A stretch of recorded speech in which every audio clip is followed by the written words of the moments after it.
will be discussing the basic food safety, food microbiology, and HACCP in workplace. So what is food safety? So food safety is a freedom of food from anything that might cause food poisoning or harm to people when it's prepared or eaten according to its intended use. So pag sinabi po nating food safety, dapat ligtas at di magiging dahilan ng pagkasakit o pagkalason yung pagkain o inumin po na ating gagawin. Malinaw po, dapat hindi magkaroon ng sakit or malason yung mga kakain at iinom po ng pagkain na ating gagawin. So pag sinabi naman po natin according to its intended use, dapat po bilang business owner, dapat alam po natin yung tamang proseso ng pag-prepare ng pagkain or kahit po sa bahay po natin, kaya po natin gawin yung food safety. So halimbawa po nito, bumili ka po ng hilaw na karne sa palengke. Tapos, kinain mo po ito agad ng hindi pa niluluto. Tapos, makalipas ang ilang oras, nakaramdam ka ng pananakit ng tiyan. So, maaari mo po bang ireklamo yung karne po na kinain mo dun sa pinagbilihan mo sa palengke? Siyempre, hindi. Kasi, hindi naman tama yung proseso ng pagkain mo ng karne. Dapat, lutuin mo na ito bago kainin. So, dapat po bilang consumer or bilang mamimili, alam din po natin yung tamang proseso ng pagkain ng ating mga binibili po. Next po. Ano naman po yung foodborne illness? So, foodborne illness is a general term used to describe any disease or illness caused by eating contaminated food or drink. It is traditionally referred to as food poisoning. So pag sinabi po nating foodborne illness, ito po yung sakit na makukuha sa pagkain o inumin na contaminated or kontaminado. Next po. So ano po ba yung danger ng foodborne illness lalong-lalo na po sa ating mga negosyo? So first po is yung loss of customers and sales. Next is loss of prestige and reputation. So halimbawa po nito, yung tindahan po ni Aling Karen, nakapagbenta siya ng pagkain kay Robert. Ngayon po, si Robert, sumakit po yung tiyan niya at nagsuka siya. Si Robert, dahil millennial siya, pinost niya sa social media na yung tindahan ni Aling Karen nagpo-produce sila ng maduming pagkain o ng hindi ligtas na pagkain kasi sumakit yung tiyan ko. Ngayon si Robert, marami siyang followers sa kanyang Facebook o sa kanyang Instagram, maraming naniwala sa kanya. Ngayon, ano yung magiging epekto nito sa negosyo ni Aling Karen? So magkakaroon siya ng loss of customers and sales kasi maraming naniwala na hindi ligtas yung pagkain. So tandaan po natin bilang may-ari ng negosyo, bilang may-ari ng negosyo, kahit isa lang po yung magkaroon ng foodborne illness, malaki po yung magiging impact nito sa ating negosyo. Next po is yung lawsuits resulting in legal fees and increased insurance premiums. Pa-next po.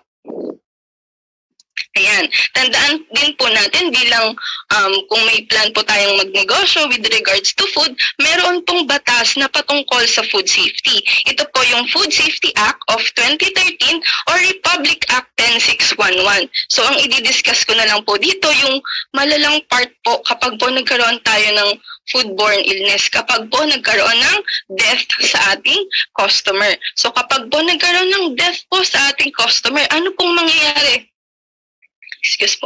Ano pong mangyayari sa ating business owner or sa may-ari po ng ating negosyo? So, ang maaari pong mangyari, maaari pong makulong ang ating food business owner ng 6 months up to 6 years imprisonment. Tapos, maaari po silang magmulta ng 300,000 up to 500,000 at permanent closure po ng kanilang negosyo. So, ito po yung iiwasan natin na mangyari. Next po. So dahil nga po, nagkaroon ng issue ng madumi yung pagkain, hindi ligtas yung pagkain, yung mga employee po ng ating negosyo, ay yung mga empleyado po tama ng ating negosyo, bababa po yung kanilang moral and magkakaroon po ng embarrassment and absenteeism kasi nga po malalaman nila sa ibang tao na hala, hindi ligtas yung pagkain sa tindahan ni Aling Karen. So sila po bilang mga empleyado ng ating negosyo, mahihiya po sila na i-admit sa ibang tao na doon po sila nagtatrabaho. And isa po din sa danger ng foodborne illness is yung retraining ng employees. Baka po nakakalimot na sila kung ano po ba yung mga safety protocols, kung paano po ba yung tamang paraan ng pag-produce ng mga pagkain o ng mga inumin. Okay po? Next. Sino po ba yung mga people at high risk of foodborne illness? So tandaan po natin yung UP. Y po, para sa mga younger than 5 years old, and O for older than 65 years old, P for pregnant, and I for immunocompromised. So bakit nga po ba higher risk yung mga younger than 5 years old? Kasi yung mga younger than 5 years old, hindi pa po kompleto or hindi pa po well-developed yung kanilang immune system para labanan po yung mga bacteria or virus na meron po sa kanilang kinaing mga pagkain or inumin. Next naman po is yung mga older than 65 years old. Kung yung mga bata po hindi pa po well-developed, sa mga matatanda naman po ay mahina na yung kanilang mga immune system. So mabilis na po silang magkasakit, mabilis na po silang kapitan, or mabilis pong mag-manifest yung symptoms ng foodborne illness. Ganun din po sa mga pregnant and immunocompromised. So yung pregnant po, mahina yung kanyang immune system since nag-share po sila ng kanyang baby ng immune system. Next po is yung immunocompromised. Pag sinabi pong immunocompromised, is meron po silang current na sakit o may sakit po sila. Tapos po magkakaroon pa sila ng additional na sakit. So bilang negosyante, ayaw naman po natin na yung may sakit, dadagdagan pa po natin ng sakit. Next po. Ano po ba yung mga signs and symptoms of foodborne illness? First po is abdominal pain o pananakit ng tiyan. Next po is nausea or pagdudubal, vomiting or pagsusuka, diarrhea, pagtatae, fever and headache, yung pagkakaroon ng lagnat at pananakit ng ulo. And ito po yung isa sa mga pinakamalala. Yung other foodborne illness have symptoms such as kidney failure or paralysis that can lead to death. So bilang negosyante, ito po yung iiwasan yung mangyari, yung magkaroon po ng death sa ating mga consumer. Next po. So what are the top 5 causes of foodborne illness? So first po is yung improper hot or cold holding temperatures of potentially hazardous food. So ang ibig lang po niyang sabihin, kapag po ang requirement ng ating pagkain ay malamig, dapat po ilalagay natin siya sa malamig na temperature. Kapag kailangan naman po niyang mainit siya, dapat mainit. Ang example po nito ay fruit salad. Ang fruit salad, dapat po ba ilalagay natin siya sa mainit na temperature? Siyempre, hindi po. Dapat lagi siyang naka-chiller or naka-freezer para maiwasan po natin yung pagkapanis. Ganun din po yung mga soup. Dapat po mapanatili natin siyang mainit para po maiwasan yung pagtubo ng mga bacteria. Next po is improper cooking temperatures of food. So, may mga pagkain po kasi tayo na higher risk sa bacteria, katulad ng mga manok at itlog. So, yung mga manok at itlog po, naturally, or madalas po, may mga salmonella. Kung kilala niyo po yung salmonella po ay isa po siya sa pinaka-lethal na bacteria na makikita po sa mga pagkain natin. So, kailangan po yung salmonella, kailangan po yung mga pagkain na at higher risk sa salmonella, dapat maluto po sila more than 65 degrees centigrade para po mapatay natin yung salmonella. Next po is dirty and or contaminated utensils and equipment. So isa po ito sa mga mga dahilan ng pagkakaroon ng foodborne illness kapag marumi po yung paligid at saka po yung mga ginagamit natin. So bilang negosyante po, kailangan po i-maintain po natin yung cleanliness ng atin pong mga ginagamit na equipment para mag-produce po ng pagkain. Next po is poor employee health and hygiene. So tayo pong mga food handlers or yung mga negosyante, dapat po ina-assess din natin yung mga pipiliin nating empleyado na wala po silang mga communicable disease kasi maaari pong mapasa nila yung kanilang sakit through food at yung pagkain naman pong yun, pwede pong kainin ng mga at high risk po at magkaroon po sila ng foodborne illness. Next po is yung food from unsafe sources. Bilang negosyante po, hindi po dapat tayo bumibili ng mga unsafe na mga pagkain, katulad po ng mga botcha or yung mga double dead po na mga karne. Next po. Ano naman po yung foodborne disease outbreak? Pag sinabi po nating outbreak, an incident in which 2 or more persons experience a similar illness after ingestion of a common food. Next po. Yan. Kung matatandaan po natin, last 2019, nung birthday po ni Imelda Marcos, nagkaroon po ng foodborne outbreak. Ano po ba yung nangyari dito? So, maaga po kasing pinrepare ng mga loyalista po ni Marcos yung kanyang, parang yung handa po sa party, which is yung adobo, itlog, at saka yung kanin. Then, siguro po dahil maaga nilang na-prepare yung pagkain and maaga din po yung chance na mapanis po yung either yung kanin or yung itlog po. So, marami pong naapektuhan nung panahon po na ito, more than 200 person po yung nagkaroon ng foodborne illness. Next po. Okay. So, i-discuss ko naman po yung food microbiology. What are the microorganisms? Microorganisms, some are too small to be seen by the naked eye, mostly single-celled, found in groups, and yung morphologies po niya is shaped like berries or rods, and fast growth rate, and in very high number. Next po. So, ano naman po yung mga types of microorganisms? So, first po is bacteria. Bacteria is able to multiply in food. Pathogenic bacteria can cause foodborne infections or intoxicants. So, mayroon din po tayong tinatawag na mga spoilage bacteria. It can damage the quality of food, shelf life, and cause illness. Halimbawa po nito ay yung halimbawa po may kapatid po kayo na uminom ng gatas diretso po dun sa karton. Tapos, after 2 days, napansin niyo po na parang umasim na at nag-curd na po yung gatas. Kahit halimbawa po sa susunod na araw pa naman yung expiry date niya. So ano pong nangyari? Maaari po na yung bacteria from the mouth po ng kapatid niyo is na-transfer doon sa karton ng box ng gatas. So, yung bacteria po na galing sa mouth, siya po yung nag-cause ng early spoilage ng ating gatas. So, kailangan po iwasan po natin yung introduction ng bacteria. Dapat gumamit siya ng baso bago niya ininom yung gatas. Next po is viruses.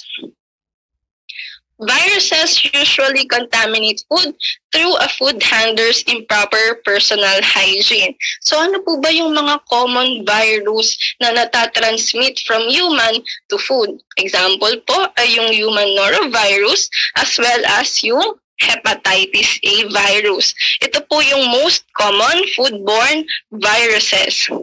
Ito po ay transmitted by food consumed raw. Yung mga raw po na kinakain natin, yung wala na pong kailangan ng luto or wala nang cooking process. Katulad po nito ay yung mga shellfish or yung mga fresh vegetable for salads, katulad din po ng mga fruits. Next naman po is yung fungi or molds. Fungi or molds, they spoil food and sometimes cause illness. Feeding prevent or reduce the growth of molds but do not destroy them. So may question po ako, kapag po meron tayong tinapay, sa kabilang gilid po may mold siya, tapos sa isang side naman wala. Kinakain pa rin po ba natin yung side na walang molds? Dapat po, hindi na. Kasi yung molds po, meron siyang parang mga ugat. So hindi po natin nakikita, hindi siya ganun ka-visible sa eyes, pero meron na pong contamination ng molds yung buong tinapay. So as an advice, dapat po kahit may kapiranggot lang po na molds sa ating tinapay, hindi na po dapat natin to kinakain kasi meron po mga molds na mga toxin producing or nagpo-produce po sila ng toxins na maaari pong mag-cause din ng foodborne illness. And last po is yung parasites. Parasites do not multiply in food but can survive in the environment and thus be transported through food. Kung meron po kayong nakikitang mga videos sa Facebook, yung mga karne po, may nakikita kayong mga uod, yun po yung mga example ng parasites. Isa po sa example is yung pork tapeworm. So, yung mga pork tapeworm po, hindi po sila dumadami dun sa karne. Pero maaari po silang malipat sa ating pagkain kapag po ating pinrepare na ito. Kaya po dapat din nating bantayan or kailangan din mo nating i-check mabuti yung ating mga supplier na sumusunod din po sila sa standard or meron po silang proper treatment para po maiwasan yung mga contamination ng parasites po sa ating pagkain.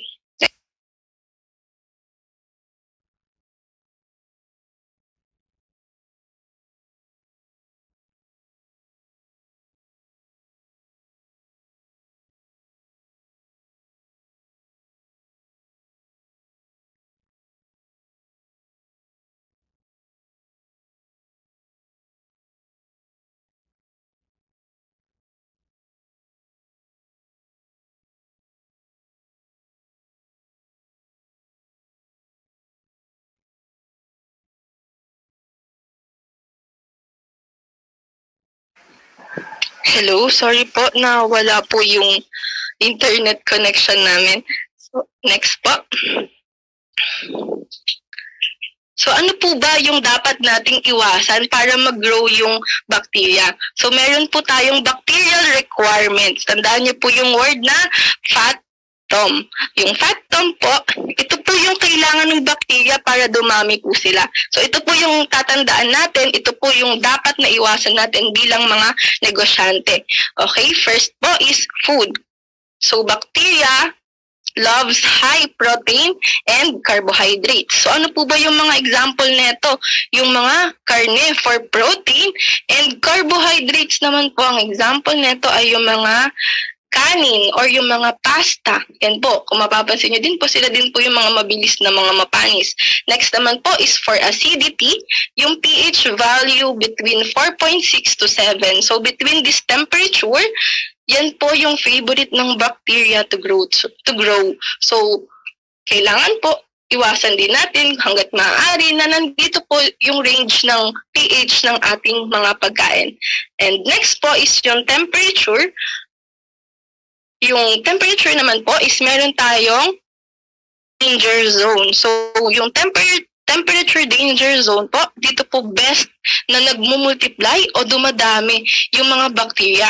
Kaya dapat po, iwasan din nating isubject or ilagay yung mga pagkain natin within this range of temp, yung 5 to 60 degrees centigrade. And next po, yung time kapag po more than 4 hours at temperature danger zone. So, iwasan din po natin na yung pagkain ay nakatenga or nakaiwan lang siya sa ambient temperature or sa temperature danger zone for more than 4 hours. Next po is oxygen. So, some bacteria requires oxygen and others are not. And lastly, yung moisture, water activity of 0.85. So, yung mga bacteria kapag po more than 0.85 po yung moisture ng ating mga pagkain, they love to grow in that water activity po. Kaya kung hindi po natin maiiwasan yung water activity or yung moisture ng more than 0.85, iwasan po nating isubject sila sa mga temperature danger zone. Next po. Ano po ba yung mga high-risk food?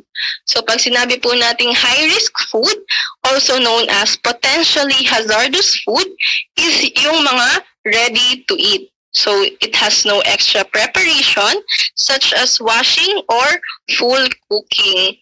So example po nito is yung mga salad, yung mga shells po na hindi na po natin kailangan iluto. And partly po, katulad ng sinabi ko kanina, yung food rich in proteins, katulad po ng mga steaks and yung mga high in carbohydrates, katulad po ng ating kanin. Next po. So, to summarize, if you are the food business owner, how can you prevent the contamination of microorganisms? So, proper storage and temperature requirements of food. Kung malamig yung requirement niya, dapat ilagay natin siya sa chiller or sa freezer temperature. At kung mainit, dapat isubject natin siya sa 60 degrees or above. So, regular cleaning and sanitizing of equipment and utensils. Temperature. Use fish that has been treated to kill parasites for raw fish. Use approved source of water. Wash hands properly. So isa po ito sa pinakamahalaga, yung paghuhugas ng kamay. And exclude employees diagnosed with norovirus, hepatitis A from the establishment. Next po. So what are the top 3 food safety defenses? Ito po yung defense natin para magkaroon tayo ng food safety. First po is yung time and temperature control. Next is cross-contamination and personal hygiene. Next po. For the time and temperature control,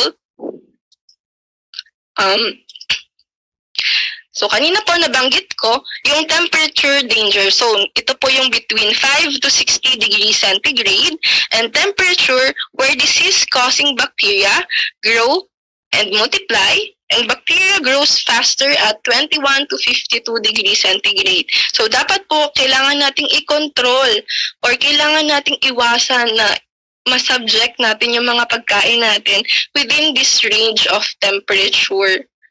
Okay? Or kung hindi man po natin maiwasan, dapat po below 4 hours po lang natin silang maiiwan sa ambient or sa temperature danger zone. Next po. Isa pa po. So ano po ba yung mga tools or equipment na maaari po natin gamitin to check the temperature ng ating mga food? So maaari po tayong gumamit ng mga food thermometers such as this po. Yung nasa may left side, din po yung gamit namin sa planta. And yung nasa right side naman po yung gamit ng aming mga store crew. Next po.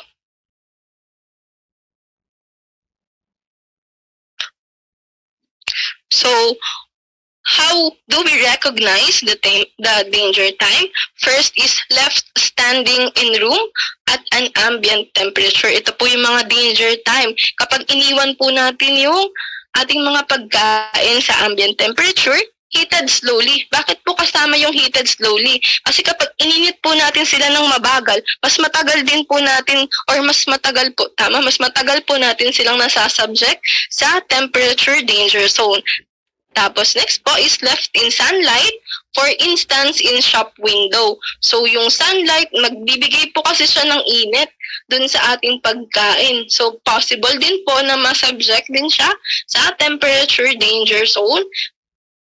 Yung cooled slowly, katulad po ng heated slowly, matagal din po yung exposure niya sa temperature danger zone.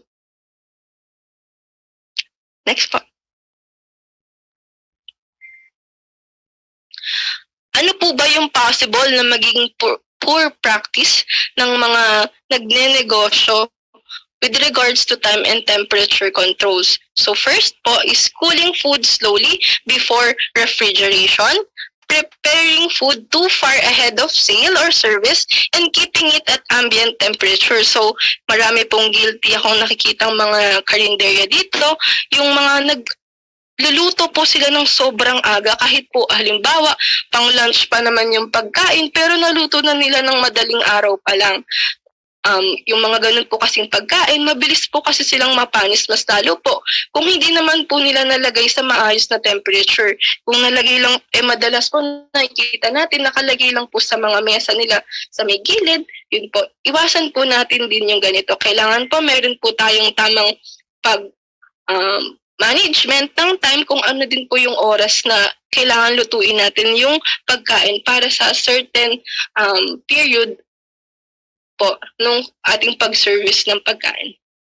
Next is leaving food at ambient temperatures instead of refrigerating it, reheating food inadequately, undercooking meat and poultry, thawing frozen food insufficiently before cooking it, and holding hot food at a temperature below 60 degrees centigrade for periods that allow bacteria to multiply to unsafe levels. Next po.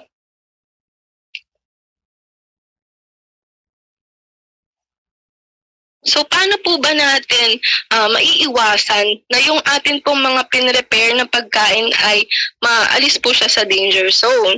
So, first is ensure that food is at a safe temperature when it is delivered to your workplace. So, kung halimbawa po malaki na po yung inyong negosyo or pasimula pa lang po kayo at yung raw materials po na kailangan nyo ay kailangan naka-chiller. Halimbawa po, yung mga butter or kaya margarine, dapat naka-chiller temperature po ito bago i-deliver sa inyo.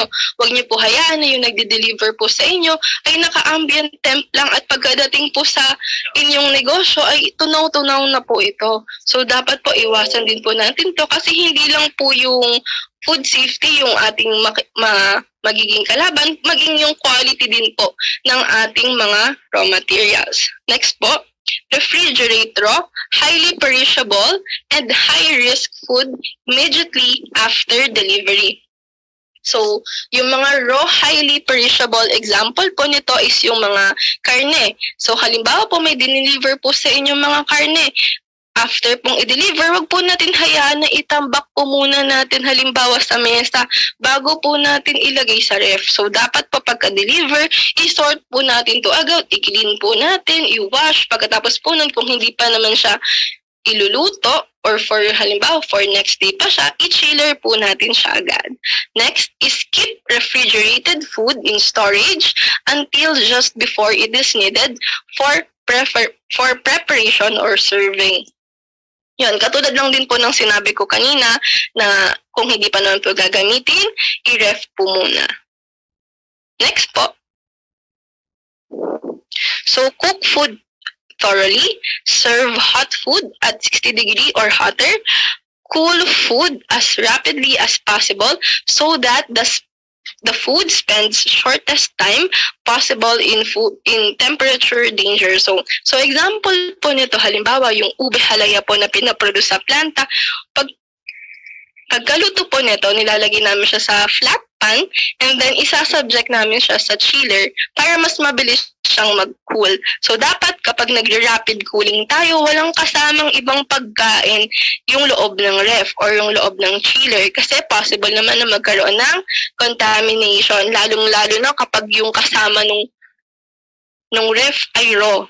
Okay, iwasan po natin yun. Pwede tayong mag-cool ng food as long as iisa lang yung nasa loob ng ref or mga ready to eat na yung mga nasa loob ng ref. Okay, next is thaw frozen food by an approved method so that the outside of the food cannot reach TDZ while inside is still frozen, and reheat food adequately if it is really must be reheated to kill most pathogenic bacteria. Next po. Next po.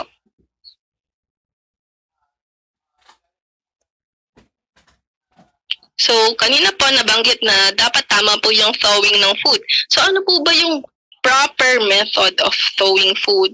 So, first, thawing from freezer to chiller. Bawal po yung freezer, tapos ilalagay nyo na lang po sa ambient temperature, yung iiwanan nyo na lang po sa lababo. Bawal po yung ganun ha, kasi nasasubject po natin sa temperature danger zone for a long period of time. So from freezer to chiller. So kung ganito po yung gagawin nyo from freezer to chiller, since medyo matagal po, dapat mag-allow po kayo ng longer period of time para po ma-thaw ng maayos yung ating pagkain. So halimbawa kung karne po, dapat within 24 hours, kung bukas mo pa po siya gagamitin, ngayon nyo na po siya ilagay sa chiller. Next is stowing under cold potable water.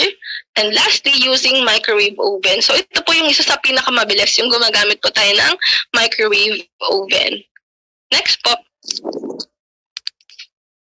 So ito po yung second process natin is yung cross-contamination. Occurs when harmful substances or materials are transferred from one surface to another. These harmful substances or materials, also called contaminants. Paano po ba yung ways of having cross-contaminations? It can be from food to food. Next po is from people to food, equipment to food, or pest to food. Next po. So ano po ba yung difference ng contaminants and hazards? Kapag sinabi po natin contaminants, any substance or object in food that makes the food objectionable. While hazard naman po is anything in the food that could harm consumers, causing illness, injury, or discomfort. So pag sinabi po natin contaminant, hindi siya part ng ingredient ng food, pero nadagdag siya. Meron siyang contaminants. Kapag naman po hazard, magkukos siya ng harm or illness sa consumer or sa kakain po ng pagkain. Next po. So what are the different types of food hazard? Mayroon po tayong tatlong types of food hazard, namely physical, biological, and chemical hazards. Next po. So ano po ba yung mga example ng ating physical hazards? Example po nito ay yung mga broken glass, fragments of shell or bone, or sharp objects. Typically, kung ano man po yung mga bagay po na hindi dapat part ng po natin, na naging kasama na lang po, halimbawa po din po ng mga chicken bone, yan. Yan po yung mga physical hazards. Next po. Next is yung biological hazards. Pag sinabi pong biological hazards, ito po yung mga bacteria or viruses that can cause illness or spoil food. Pwede din po yung mga fungi such as molds and yeast that can spoil food. And yung mga microscopic parasites. Example po nito ay yung Bacillus cereus, Salmonella, and Listeria monocytogenes. Next po. And last type of hazard is yung chemical hazards po. Yung example po nito ay yung mga industrial or agricultural products in the food chain, cleaning chemicals used in food premises. May tanong po pala ako with regards to cleaning chemicals. Pag sinabi po ba nating food grade yung ating mga cleaning chemicals, pwede po ba natin itong kainin? Hindi pa rin po. Pag sinabi pong mga food grade, maaari pong hindi magkakos ng illness or sickness within allowable amount lang po. Pero hindi po natin pwedeng kainin. Next po is dissolve metals from inappropriate use of metal containers, leaching chemicals from inappropriate use of plastic food containers. So kung halimbawa po medyo tipid pa po yung ating negosyo at gumagamit pa po tayo ng mga recycled bottles, kailangan din po nating tandaan na meron lang po siyang allowable use. Kasi kapag po nag-exceed po tayo sa allowable use, maaari pong mag-release na ng chemicals yung ating mga reusable plastic containers. And next po, toxins from natural resources such as those found in some plants, fishes, and mushrooms. Example po nito, sa cassava, kung maaalala niyo po, yung mga cassava ay nagko-contain siya ng cyanide. So, kung hindi po maayos yung pag-prepare nyo, maaari pong mag-cause ng chemical foodborne illness, yung ating or chemical poisoning yung ating mga consumer kapag po nakakain po sila ng produkto po natin na cassava na mayroong cyanide. And lastly po is yung mga food allergens. Next po. So one example po, pwede pong pabalik yan. So one example po, medyo kung alala niyo pa po, last 2015 pa kasi siya, yung oxalic acid found in ergo cha milk tea. So ito po yung mga panahon na hindi pa ganun kauso yung milk tea last 2015. So ito po ang nangyari dito, yung oxalic acid is ginamit daw po siya nung may-ari, yung anak ng may-ari ng milk tea shop. Ayun po, nung nagamit po niya yung oxalic acid, naiwan po niya yung oxalic acid dun po sa may mismong store, and then nagamit po siya nung nag-prepare po ng milk tea. Ang naapektuhan po nito ay yung dalawa pong mag-boyfriend, and yung kung tama po yung pagkakaalala ko, yung isa po sa kanila ay mabilis pong namatay, tas yung isa na ospital lang. So bilang negosyante, iwasan po nating paglagay ng mga possible cause of hazard sa ating pong negosyo. Okay, sa atin pong establishment, iwasan niyo pong magdala ng mga oxalic acid. Kung kailangan niyo pong gawin ito, sa labas na lang po ng ating food establishment. Next po. Yan. Isa din po sa kailangan niyo pong tandaan kung ano man po yung mga food allergens. Kasi minomonitor na po ito, yung mga declaration po ng ating mga food allergens. Ano po ba yung mga 14 categories ng food allergens? First po is yung mollusk, including land snails, whelks, and squid. Yung eggs can be found in cakes, sauces, and pastries. Yung fish po, found in pizza, dressings, and Worcestershire sauce. Yung lupin can be found in bread, pastries, and pasta. Soya, various beans including edamame and tofu. Milk butter, example po ng mga products ng milk ay yung mga butter, cheese, cream, and milk powders contain milk. Peanuts can be found in cakes, biscuits, and sauces. Yung gluten po, food made with flour such as pasta and bread. Crustaceans such as crab, lobster, prawns, shrimp, and scampi. Mustard can be in liquid or powder form as well as seeds. Yung nuts po, including cashews, almonds, and hazelnuts. Sesame found on burgers, breadsticks, and salads. Celery, including stalks, leaves, seeds, and celeriac. And lastly po, yung mga sulfites found in dried fruit like raisins and some drink. Next po.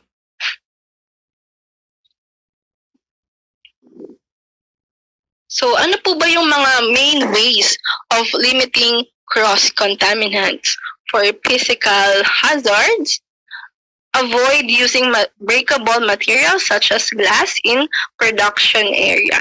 Do not store non-edible garnishes or toothpick above food or preparation area, and use protective shields on light over food or preparation area. So sa planta po namin, lahat po ng mga light po is meron na siyang mga protective shields kasi part po siya ng ino-audit ng mga iba't iba pong mga government agencies, and katulad din po ng mga private po ng mga auditee, yung mga clients po namin. So, isa din po yung mga glass. Lahat po ng mga glass na ginagamit sa planta ay monitored po ng mga production areas para maiwasan or malaman po namin kung meron bang nabasag. Kung may nabasag man po, kailangan recorded siya kung ano man po yung ginawa after ng pagkabasag, kung meron po bang naapektuhang produkto. Ganun po. Kailangan din po kung tayo man po yung negosyante, iwasan po natin, or kung hanggat maaari, iwasan po natin gumamit ng mga breakable glass para ma-assess po ay pigilan or maiwasan po natin na magkaroon ng incident ng physical contamination na glass.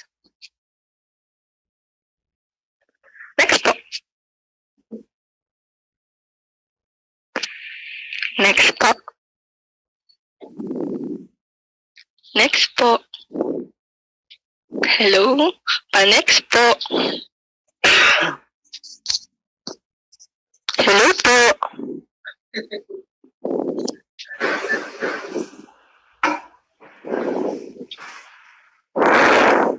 Okay, so next naman po is paano natin malimit yung cross-contaminants ng biological hazard. So avoid cooked food surfaces that have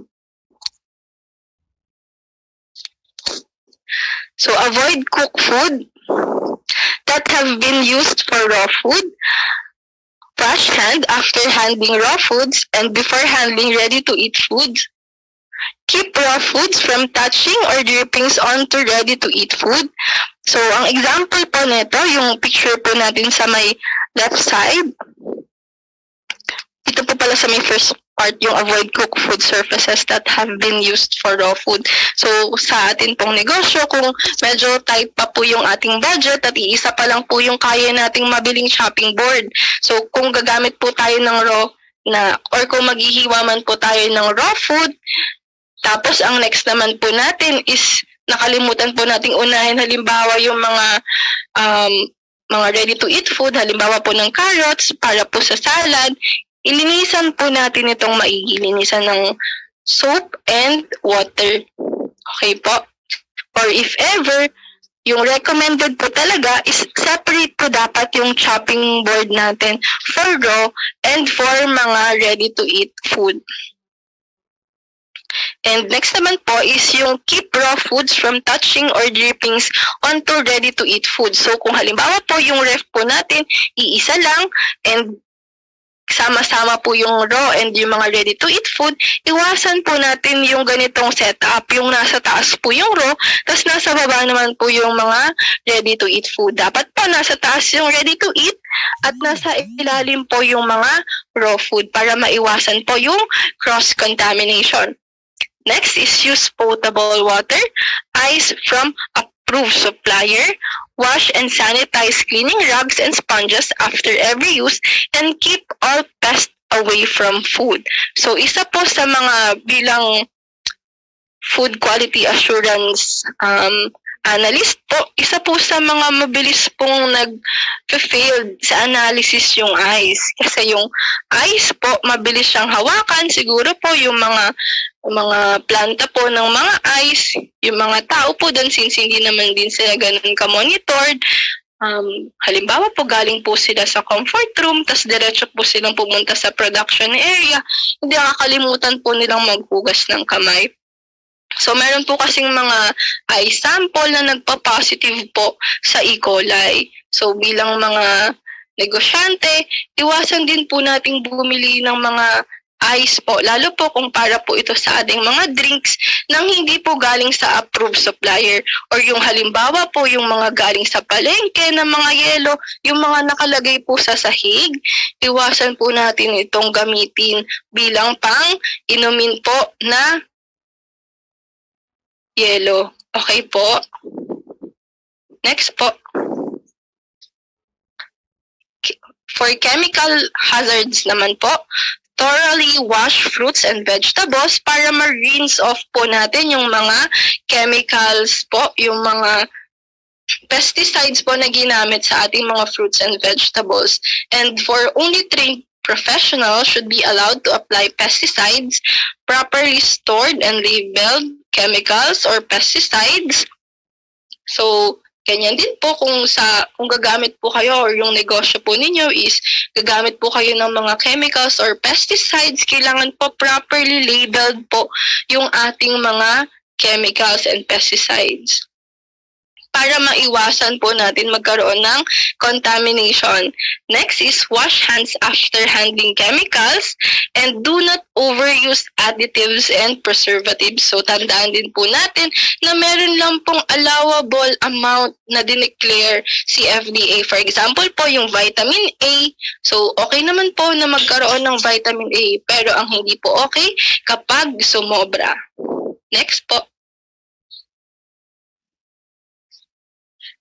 Ito po yung last na part is yung personal hygiene. So ano po ba yung importance of personal hygiene? So food handlers or yung carrier can contaminate food, thereby causing customers to become ill. It minimizes the risk of foodborne illness, and customers expect good personal hygiene from food handlers. So tandaan po natin, yung mga customer po natin, nagtitiwala po sila sa atin na yung mga gumagawa po ng ating mga pagkain, ng kanilang mga binibiling pagkain, ay mga malilinis po or sumusunod po sila sa tamang paraan po ng paghanda or pag-prepare ng mga pagkain. Next po. Yan, isa po sa mahalagang paraan po ng pag-prevent ng cross-contamination and to improve the personal hygiene ay yung paghuhugas ng ating mga kamay. So, tuwing kailan po dapat naghuhugas ng kamay sa ating food preparation before starting work. So, bago po magsimula, dapat maghugas ng kamay and before touching raw food or high-risk food. And next po, maghugas ng kamay during any work with food. Between changing gloves, so may mga pagkain po kasi tayo na nagre-require ng paggamit ng gloves. So kapag po may mga pagkain po tayo na ginagamitan ng gloves, so kapag po kailangan na nating magpalit, kasi minsan po sobrang dumi na ng gloves natin, kailangan na po nating magpalit. So between changing ng ating gloves, kailangan maghuhugas po tayo ng ating mga kamay kasi matatouch po natin ulit yung mga body parts po natin. Next is as often as necessary to keep your hands clean and when switching between handling raw and cooked food. So, wash your hands after handling raw food, after visiting toilet. So, isa po ito sa pinakamahalaga, lalong-lalo na po ngayong may COVID. So, kapag nag-visit po tayo ng toilet, kailangan mag-wash po tayo ng hands. So, next is handling raw eggs in shell. Clearing tables or bussing the dirty dishes, coughing or sneezing in your hands or tissues. Touching your face or hair, dealing with waste or bin, eating, drinking, or smoking. Next po.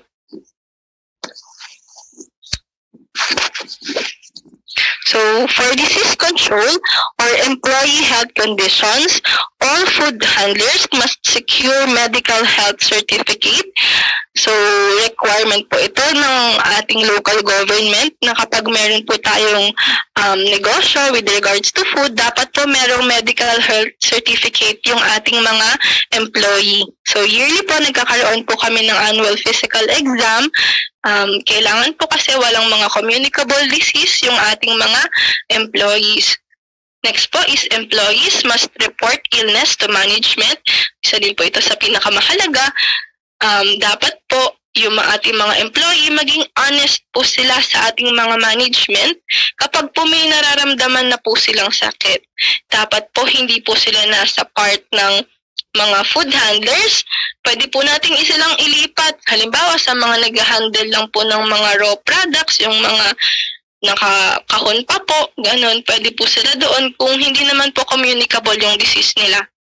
Next is a regular surveillance or inspection must be conducted to check health conditions of all food handlers. So, meron po tayong monitoring sa planta po namin. Meron po kaming monitoring form para ma-check po yung health condition ng mga food handlers. So, meron pong mga several questions. So, dapat po, lahat po ay naka-yes kung lahat naman po ay nasusunod po or lahat naman po is within standard po sa mga employees. Next po. Next is personal cleanliness. Food handlers must keep their hands clean. Fingernails must be kept short and clean. And fingernails must not have nail polish. Synthetic fingernails must not also be worn. So kapag po nasa planta ka or nasa mga food manufacturing company ka, So, bawal po yung magkaroon ng medyo social na nails kasi maaari pong mag-cause ng physical hazard. Kasi po yung mga ganito pong type ng nail, yung meron yung nasa may right side po, maaari po kasi siyang matanggal during production line. And kapag naman po mahaba yung ating mga fingernails, maaari pong sumiksik dun yung mga dirt and yung mga bacteria. Kaya po, iniiwasan po natin tong mangyari. So bilang quality assurance officer po, isa po ito sa mga tinitingnan po namin or chine-check din po namin kung mga mahahaba po ba yung mga fingernails ng mga employees. So kapag po mahaba yung mga fingernails nila, pinu-pull out po namin sila sa production area, nasabihan po namin yung manager and nililinis po nila yung nails po nila bago po sila bumalik. Okay? Next po. Personal cleanliness. So food handlers must take a good bath and must wash hair daily. So kailangan po lagi-lagi tayong naliligo kapag po tayo ay food handler. Ayaw naman po natin na maging source po tayo ng bacteria para po sa ating mga pinoproduce po nating pagkain o kaya inumin. So food handlers must wear clean and prescribed uniforms. So kung yung negosyo naman po natin ay maliit pa at hindi naman pa po tayo nag-require ng uniform, at least po neat po yung ating uniform, malinis, at hindi po din magiging cause ng contamination. Pero sa planta po, ganito po yung itsura, yung nasa may left side po. Ganito po yung itsura ng aming uniform. So, kailangan may face shield, may hairnet, meron face mask, meron din pong lab gown. Next po. So, ano naman po yung importance ng food microbiology? So, provide clean, safe, healthful food to consumer, and food permits growth and control of microbial growth. It prevents food spoilage, prevent foodborne illnesses, and food preservation and production. Next po.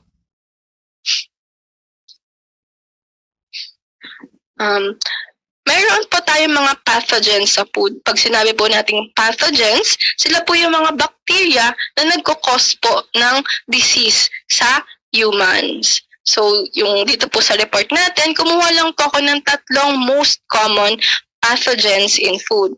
First po is yung Salmonella. Salmonella are highly pathogenic.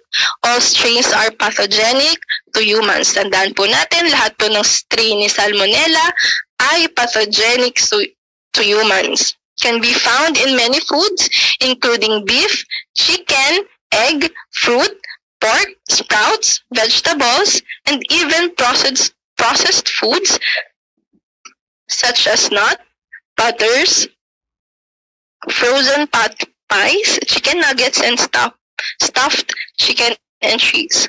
So makikita din po siya sa mga fecal matter and intestinal contents from animals including livestock, pests, and humans, dirt and soil, raw ingredients, especially po yung poultry, dirty packaging, workers' hands and clothing, and symptoms of salmonellosis or yung salmonella po can appear as early as 6 to 48 hours upon infection. So, next po.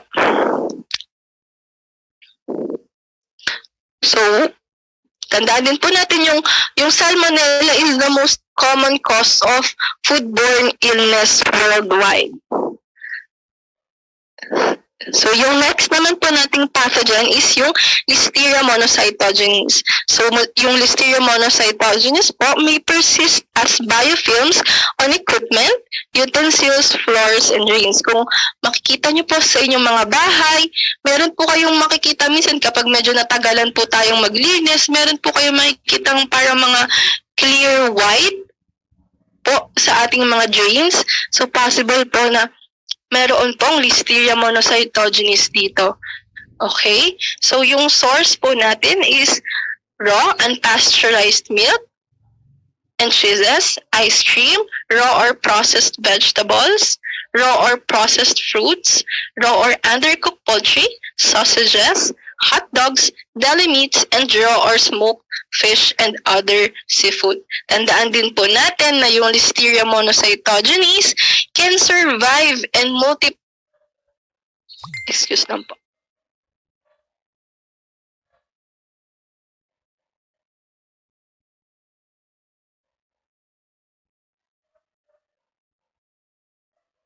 Okay? Yung Listeria monocytogenes can survive and multiply in freezer temperature. So kaya po example po nito sa planta, chine-check po namin kung merong mga Listeria monocytogenes yung aming mga cake product or yung mga nabibili nyo pong mga bread product para po if ever bago siya lumabas sa ating mga store, na-check po and na-verify na wala pong contaminants ng Listeria monocytogenes. Next po. And lastly po yung Staphylococcus aureus. So Staphylococcus aureus can be found in the air, dust, sewage, water, environmental surfaces, humans, and animals. In foods, it can be found in poultry, meat, dairy products, potatoes, tofu, eggs, tuna, deli salads, cream-filled pastries, cream pies, sandwich fillings, and many more. In general, it thrives in food product not kept hot or less than 60 degrees centigrade. So, tandaan, mabilis pong dumami or mabilis pong tumubo yung Staphylococcus aureus sa mga product po na hinayaan po natin dun sa temperature danger zone. So, it is capable in thriving or kaya po niyang mabuhay sa mga very dry na mga pagkain, yung mga 0.85 water activity and high salt ng more than 15%. And lastly po, siya po ay human commensal. So, kung mapapansin niyo po sa may picture sa may right side, yung cause po ng ating mga pimples is the Staphylococcus aureus. Kaya po meron po tayong ibang mga planta na kapag po ini-interview po tayo, chine-check po nila kung meron po ba tayong maraming pimples kasi hindi po nila ina-accept yung marami pong pimples kasi possible po na maging source pa po tayo ng contamination sa food business establishments. And next po. So ito po yung last part na is yung HACCP. So what is HACCP? HACCP is Hazard Analysis and Critical Control Points. Next po. So ano po ba yung next po? Preliminary. Ano po ba yung HACCP? HACCP is a science-based and systematic, identifies specific hazards and measures for their control to ensure the safety of food. So ito po yung system na ginagamit ng ating mga planta to address po yung mga hazard na maaari pong or ng mga food business establishment para po ma-assess nila or para po kumbaga mapigilan yung mga possible hazard na maaari po nilang encounter in preparation of food. So ano po ba yung preliminary step ng HACCP? First po is assemble the HACCP team, describe the food and its distribution, describe the intended use and consumers of the food. So for example, for general public naman yung use mo, so ilalagay mo po na para sa lahat po yung pagkain mo. Next is develop a flow diagram which describes the process. So, from raw materials up to finished product po, yung paggawa niyo po ng flow diagram ng pagkain and verify the flow diagram. Pag sinabi pong verify the flow diagram, so yung mga HACCP member po or yung HACCP team, gumagawa po sila ng flow nung paggawa ng pagkain. And then after po nun, i-check nila sa mismong planta or sa mismong production area kung nasusunod pa po ba yung ginawa nilang flow diagram. And next po is yung HACCP principle. Meron po tayong HACCP 7 principle. First po is conduct a hazard analysis. So, kanina po nabanggit ko kung ano ba yung mga different types of hazards. Ano nga po yun ulit? Yung physical, chemical, and biological hazards. Kailangan po, pag nag-start po tayo ng HACCP, i-determine po natin kung ano po ba yung possible hazard sa ating food. So, for example, ang product po na ating gagawin is yung egg pie. So, sa egg pie po, ano po ba yung possible na biological hazard? So, yung biological po na possible doon is yung salmonella, since very common nga po yung salmonella sa ating mga poultry products. So, isa po yung egg sa ating mga ingredients to do the egg pie. So, salmonella po yung ating biological hazard. And then, since egg nga po yung isa sa ating major ingredient, possible po na physical hazard natin is yung eggshell. And kapag naman po sa chemical, ang possible din po nating maging hazard is yung mga sanitizer to clean po ng mga eggshell or yung mga eggs po prior production. So, next principle naman po is determine the critical control points. So, isa po ito sa pinakamahalagang part ng HACCP. Ano po ba yung critical control points or yung CCP? CCP is the step at which control can be applied and is essential to prevent or eliminate a food safety hazard or reduce it to an acceptable level. So, ang example po ng ating CCP ay yung cooking and yung straining. So, kapag po kasi kinook na natin yung ating egg, yung ating itlog, maaari pong mamatay na yung isa sa mga hazard natin. Halimbawa po, yung salmonella, mamamatay siya during cooking. Okay po. Next naman is yung straining. So sa straining, maaari naman po nating ma-eliminate yung possible hazard na eggshell. Next is establish critical limits.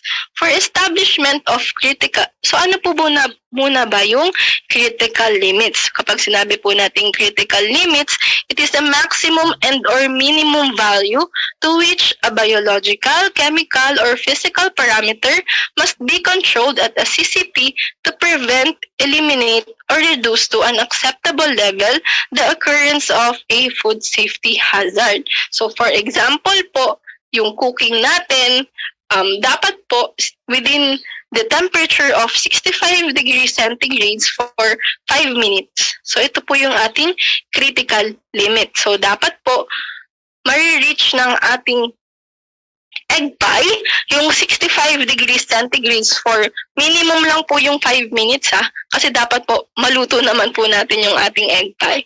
Okay? Next naman is establish monitoring procedures. So, kailangan po minomonitor din po natin yung ating CCP and yung critical limits para malaman po din natin kung effective po ba yung sinet nating critical limit and yung CCP. At 5, establish corrective action. So, may mga times po na nakakalusot pa rin po yung ibang mga hazard. So, kailangan po nating magkaroon ng corrective action. Saan po ba tayo nagkamali? Maaari pong yung straining natin, meron nga tayong strainer, pero masyado pong malaki yung butas ng strainer natin na nagkukos na nakakalusot pa rin po yung mga eggshell. So, pwede pong maging corrective action natin is bumili tayo or palitan natin yung strainer na ginagamit natin sa mas maliliit pang may mga butas para mas ma-address natin yung mga eggshell. And principle 6, establish verification procedure. So, pinalitan na natin, halimbawa, yung ating strainer. So, i-verify natin, mas effective ba yung ginamit nating bagong strainer? Ganun po. And principle 7, establish record keeping and documentation procedure. So, isa po ito sa pinakamahalaga kapag po nagkakaroon ng mga audit. lalo na po yung mga local government na nag-audit po sa mga negosyo po natin kasi kailangan po nilang, hindi naman po lahat makikita nila kapag nag-on-site visit sila. So isa po sa titingnan nila yung mga records po natin kung na-maintain po ba natin yung ating food safety protocols. And that's all po. Next po. Next po. Yan lang po. Thank you so much po.